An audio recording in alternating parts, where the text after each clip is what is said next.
একেবারে বড় বড় রাজনৈতিক দলগুলো ফ্যাসিস্টের পুনর্বাসনকে কাজে লাগাচ্ছে। যখন ফ্যাসিস্ট সরকার দেশে একদম শেকড় গেড়ে বসেছিল, আমাদের দেশে যাই হোক, আমরা সংবিধানের বাইরে না, আমরা সংসদের বাইরে না, আমরা দেশের মানুষের বিপক্ষে না। আপনি দেশের বিপক্ষে করবেন, সংবিধানের বিপক্ষে করবেন, আপনি যেই হন, আপনি ডক্টর মোহাম্মদ ইউনূস হন, আপনি শেখ হাসিনা হন, আপনি নতুন করে ফ্যাসিস্টের দোসর হতে চান, আমরা আপনাকে প্রতিহত করে দেব। আজকে মূলত সেনাবাহিনীকে আমি ধন্যবাদ জানাচ্ছি। শত অনিশ্চয়তার ভিতরে তারপরেও আপনারা বাংলাদেশের সংবিধানকে সমুন্নত রেখে আইনের প্রতি শ্রদ্ধাশীল থেকে আপনারা 15 জন সেনা অফিসার, যারা বিভিন্ন সময় দেশের মানুষকে গুম খুন আয়নাঘরের মতো জায়গায় রেখে আপনারা ফ্যাসিস্টের সহযোগিতা করেছেন এবং ভারতীয় আধিপত্যবাদকে আমাদের স্বাধীন বাংলাদেশে পরিপূর্ণভাবে ঢুকিয়ে দিয়েছেন।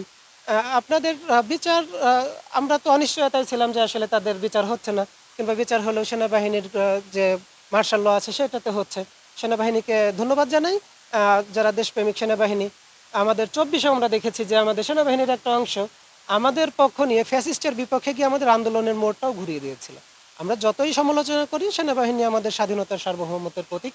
যারা সেনাবাহিনীতে আছেন, যারা দেশের প্রতি ভালোবাসা রাখেন, তাদেরকে ধন্যবাদ জানাচ্ছি। সেই সাথে সাথে আপনাদের মাধ্যমে সেনাবাহিনীর আরেকটা অংশ, যারা এখনও ডিজিএফআইয়ের মতো একদম সেন্সিটিভ জায়গায় থেকেও আপনারা ফ্যাসিস্টের পুনর্বাসনের জন্য বিভিন্ন রাজনৈতিক দলের ভিতর বি টিম তৈরি করতেছেন, আপনাদের প্রতি আমাদের নজর আছে। আমরা বেঁচে আছি, আমরা রাস্তায় আছি, রাজপথে আছি, এখনো সময় আছে, ইতিহাস থেকে শিক্ষা নেন। আপনাদেরকে সাবধান করতেছি, এখনো সময় আছে, ইতিহাস থেকে শিক্ষা নেন। না হলে আপনারা যেটা করতেছেন যে আপনারা নিজের খেয়ে নিজের পরে নিজের দেশের সার্বভৌমত্ব রক্ষা করার যে শপথ নিয়েছিলেন, সেটার বিপক্ষে গিয়ে আপনারা দাদাদের দেশের, পার্শ্ববর্তী দেশের এজেন্ডা বাস্তবায়ন করবেন, আপনাদেরকেও আটকে দেওয়া হবে। এখন যদি মনে হয় যে না, আমি সেনাবাহিনীর বিপক্ষে বলতেছি, সেটার জন্য আসলে আমার ভিন্ন কিছু বলার নেই।